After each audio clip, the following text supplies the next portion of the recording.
देखिए latest episodes बिल्कुल ad free. वहाँ हमारा बेटा जिंदगी और मौत के बीच में लड़ रहा है और तुम यहाँ तमाशा कर रही हो। चली जाओ यहाँ से, अभी के अभी यहाँ से चली जाओ राधा। हम यहाँ से नहीं जाएंगे और हम तुम्हारी एक बात नहीं सुनेंगे। तेरी चोटी पकड़ के तुझे यहाँ से बाहर निकालेंगे। राधा,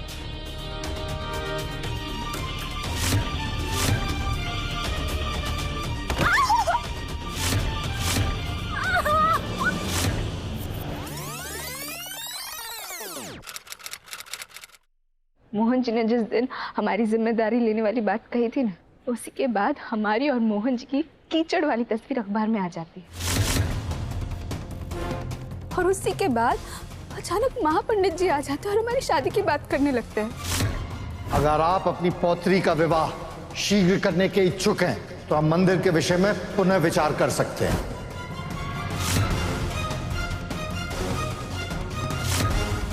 शादी की बात को एक दिन भी नहीं हुआ था कि अचानक हमारी दादी को हृदय जी मिल जाते हैं और फिर हृदय जी हमसे शादी करने के लिए रिश्ता मांगने लगते हैं। हमारी माँ कुछ महीनों से हमारे लिए लड़कियां ढूंढ रही है, पर मिलना तो दूर, हमने उनकी तस्वीरें भी नहीं देखी। पर आपकी बात आते ही हमने झट से हाँ कर दी। बारिश में तो सांप बगीचे में निकलते हैं ना, तो फिर उस दिन सांप घर में कैसे पहुंच गया?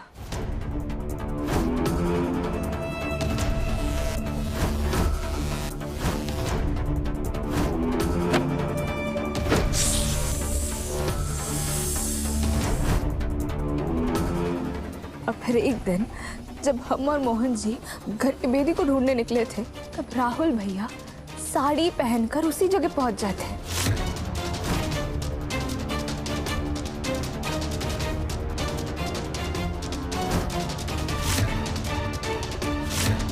ये इतनी सारी इत्तेफाक एक के बाद एक होना कमाल है ना जिज्जी।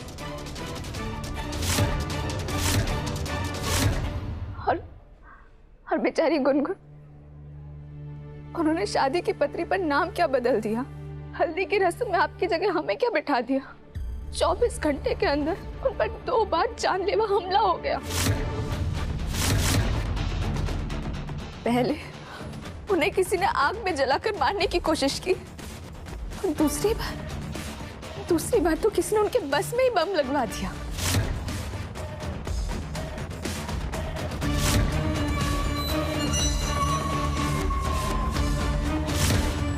जल्दी से बॉम्ब एक्टिवेट करो और राधा गुनगुन के साथ सबको खाक में मिला दो। हम ये नहीं कह रहे दामिनी जी कि ये सब आपने किया है,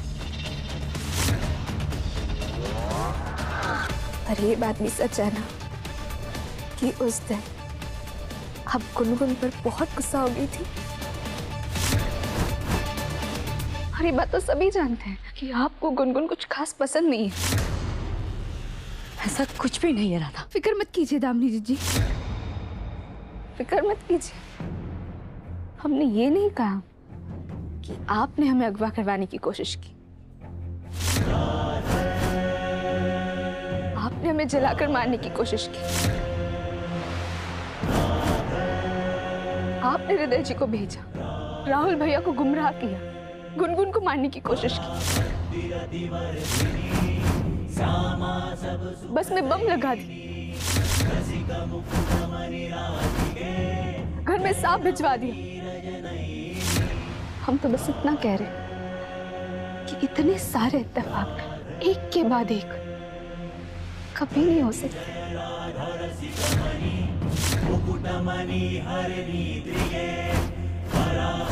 अभी तो हमारे पास कोई सबूत नहीं है,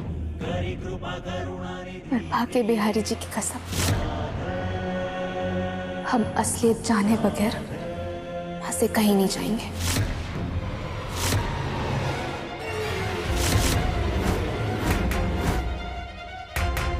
राधा, तुम्हें जो 2 सेकंड में यहाँ से बाहर कर दूंगी, समझे?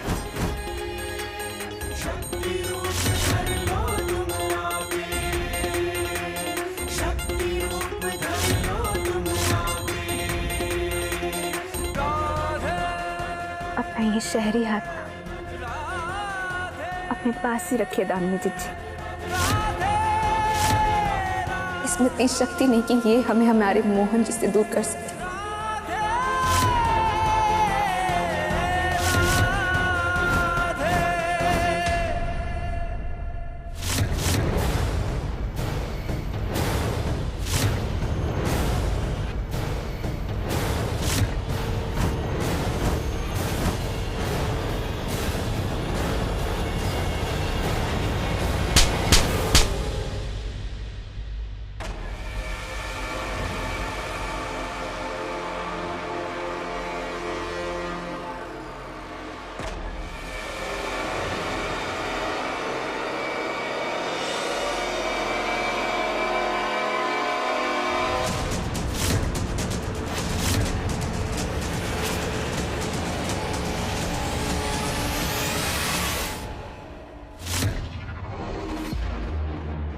वहाँ हमारा बेटा जिंदगी और मौत के बीच में लड़ रहा है और तुम यहाँ तमाशा कर रही हो।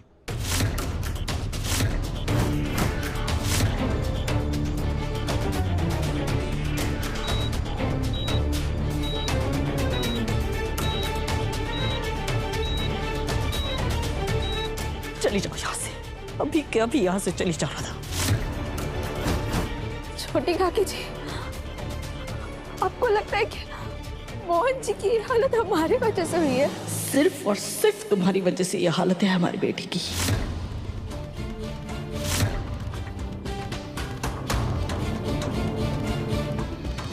गलती हो गई हमसे, समझ नहीं पाए हम।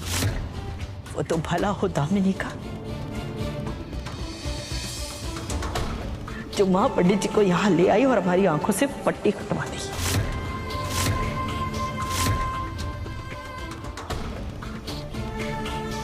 लेकिन अब हमें सब कुछ साफ साफ नजर आ रहा है।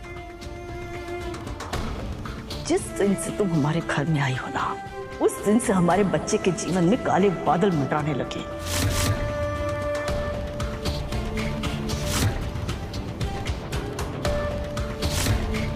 आज हमारे मोहन के जीवन में सिर्फ और सिर्फ अंधेरा है, और वो सिर्फ और सिर्फ तुम्हारी वजह से है।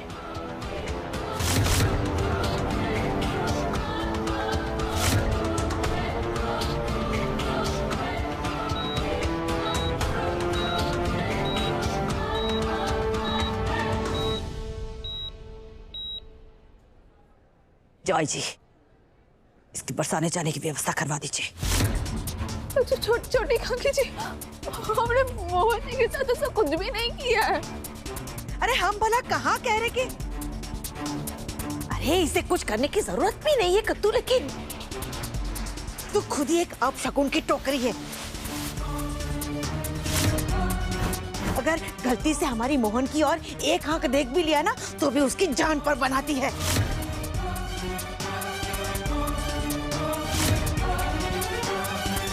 छोटी काकी जी, हम आपके हाथ पर सब छोड़ते हैं। ऐसा मत करिए छोटी काकी जी, हम मोहन जी को इस हालत में छोड़कर नहीं जा सकते। हमें मत भेजिए। हम ये नहीं कह रहे हैं राधा कि तुम बुरी हो, पर महा पंडित जी की बात सुनने के बाद अब हमारे बेटे के जीवन के साथ हम खेल नहीं खेल सकते।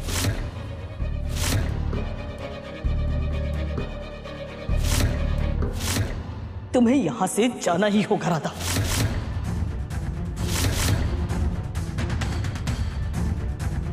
जब तक मोहन जी को होश नहीं आ जाता, हम कहीं नहीं जाएंगे।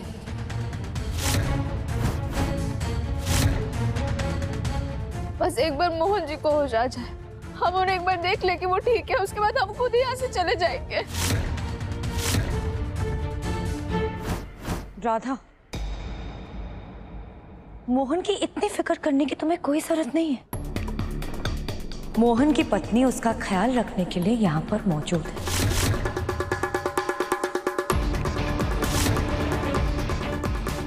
और हो सकता है कि जब तक तुम यहाँ पे हो ना, मोहन को होश भी ना आए।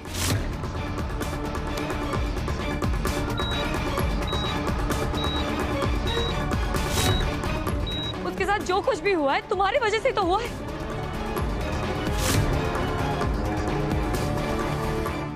दामिनी बिटिया बिल्कुल सही कह रही है। यही एक उपाय है जिससे मोहन के सर से बुरे साए को दूर किया जा सकता है। महापंडित जी, आप कहना क्या चाहते हैं हम समझ नहीं पा रहे। कादम्बरी देवी, हम कहना ये चाहते हैं कि मोहन और दामिनी का विवाह कराना होगा।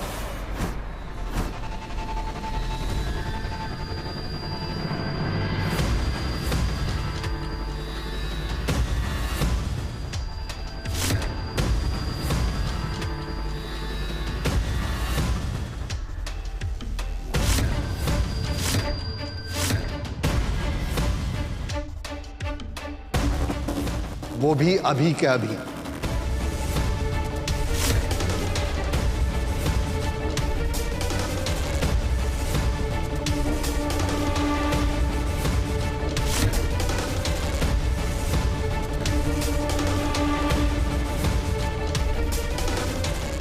और उसके बाद ही मोहन का मृत्यु योग टलेगा।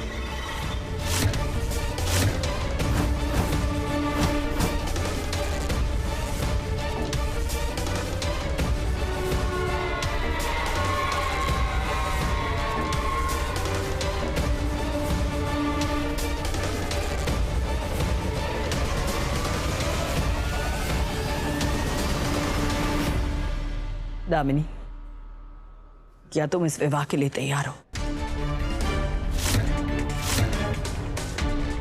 माँ, मैं मोहन के लिए कुछ भी कर सकती हूँ।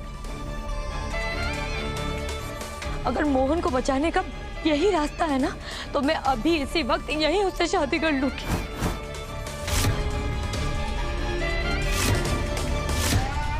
वाह वाह वाह वाह वाह, कितनी हिम्मत वाली है हमारी बिटिया। वरना ये आज हमारे लड़के के साथ कौन लड़की शादी करेगी?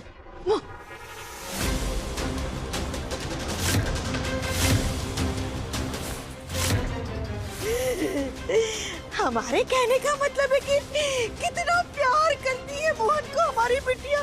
देखो देखो।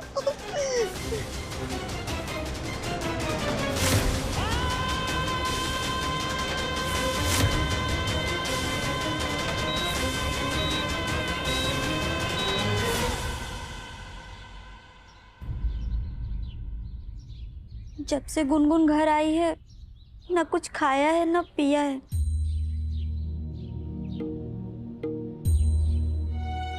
बस गुमसुम उदास सी खड़ी है मंदिर में।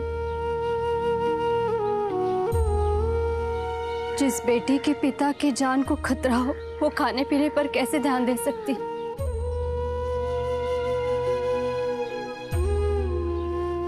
मैं जानती हूँ मेरी गुनगुन को, वो राधा मोहन के बिना नहीं रह सकती। पता नहीं मोहन कैसा है, कोई कुछ बता भी तो नहीं रहा है। और वो दामिनी, वो जरूर कोई चाल चल रही होगी। वाह पंडित जी, अगर हमारे बच्चे के जीवन बचाने का सिर्फ यही एक तरीका है तो आप शादी की तैयारियां शुरू कीजिए।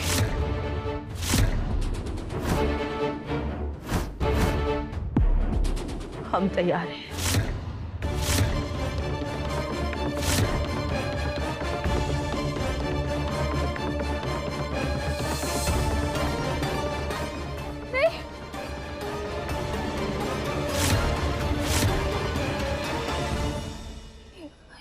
एक मिनट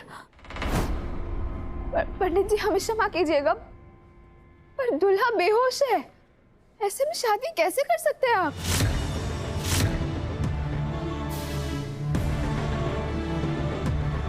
ऐ लड़की, तू जानती है तू क्या कह रही है? तू हमें पूजन करना सिखा रही है एक पंडित को। हमें मालूम है क्या हो सकता है क्या नहीं हो सकता। क्षमा कीजिएगा पंडित जी, पर हम आपको कुछ सिखा नहीं रहे, बल्कि एक सीधा सा प्रश्न पूछ रहे हैं। विवाह के वचन लेने और समझने के लिए वर और वधू दोनों का ही चैतन्य अवस्था में होना जरूरी है।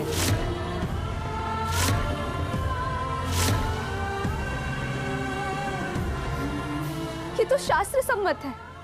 है ना? किसी भी शास्त्र में इसकी तो कोई अनुमति ही नहीं है। तो आपको भी पता है ना पंडित जी, और अगर वर या वधू दोनों में से कोई बेहोश है और वो वचन को समझ ही ना पाए, तो फिर ऐसी शादी तो अनुचित है ना?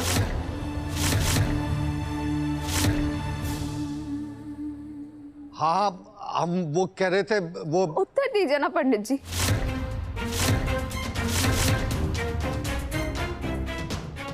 वैसे राधा सही कह रही है,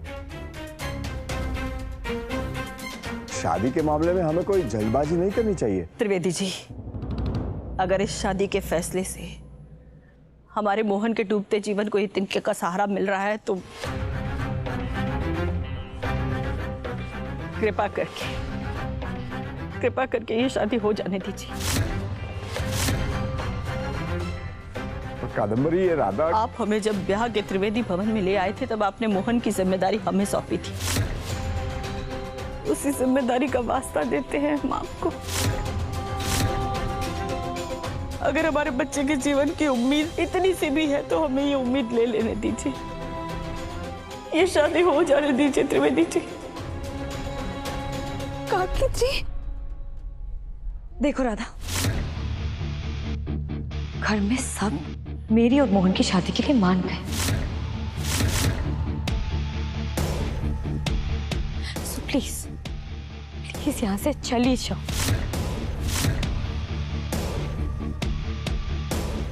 आपने सबको जरूर मना लिया होगा दामिनी जी,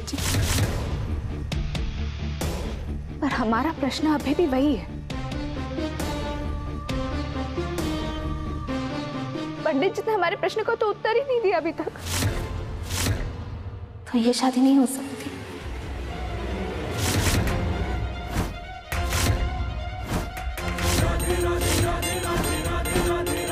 शादी नहीं होने दोगी मतलब?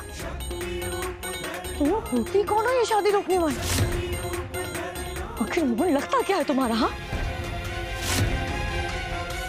मोहन जी हमारे क्या लगते हैं और क्या नहीं, इसकी सफाई हम आपको देना जरूरी नहीं समझते हैं दामिनी जी। बस हम यहाँ से नहीं जाएंगे।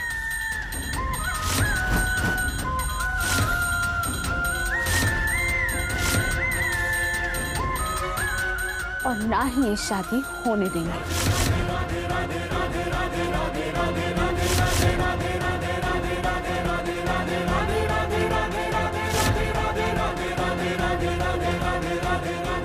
पंडित जी, हम बरसाने के रामेश्वर पंडित जी की बेटी हैं, इसलिए थोड़ा बहुत शास्त्रों का ज्ञान तो हमें भी है। विवाह के लिए वर और वधू दोनों को ही वचन सुनना और समझना बहुत जरूरी होता है।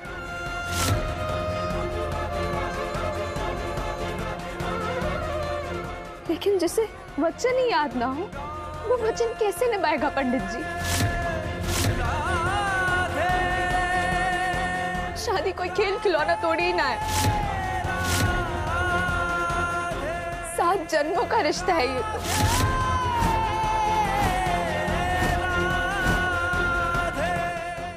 हम तो पहले दिन से ही कह रहे थे कि कुछ लातों के भूत बातों से नहीं मानते। ए लड़की, बहुत हो गया। दूसरों के काम में हमेशा अपनी नाक अड़ाती है। ए छोकरी, बस बहुत हो गया, अब निकल यहाँ से। हम नहीं जाएंगे, हम मोहन जी को छोड़कर कैसे? अब हम तुम्हारी एक बात नहीं सुनेंगे। तेरी चोटी पकड़ के तुझे यहाँ से बाहर निकालेंगे।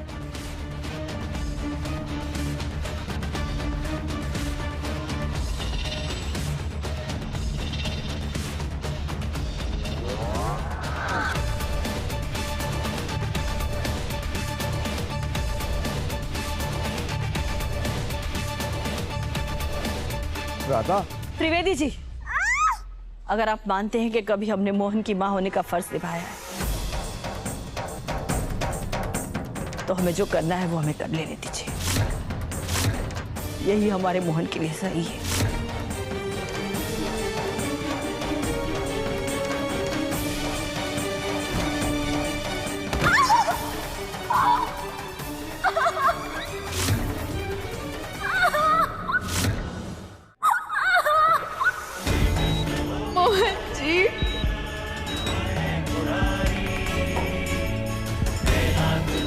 मैं मोहन त्रिवेदी आप सबके सामने बाकी बिहारी जी को साक्षी मानकर कसम लेता हूँ कि आज से राधा की जिम्मेदारी मेरी।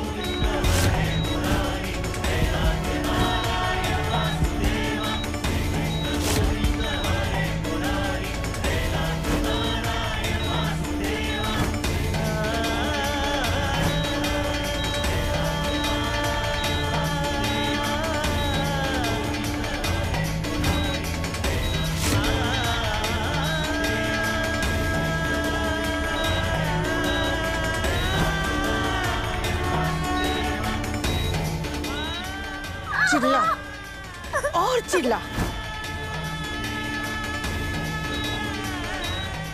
अरे द्रौपदी को दुशासन से बचाने के लिए मोहन आए थे, लेकिन तुझे बचाने के लिए हमारा मोहन नहीं आने वाला है इस वक्त। चिल्ला चिल्ला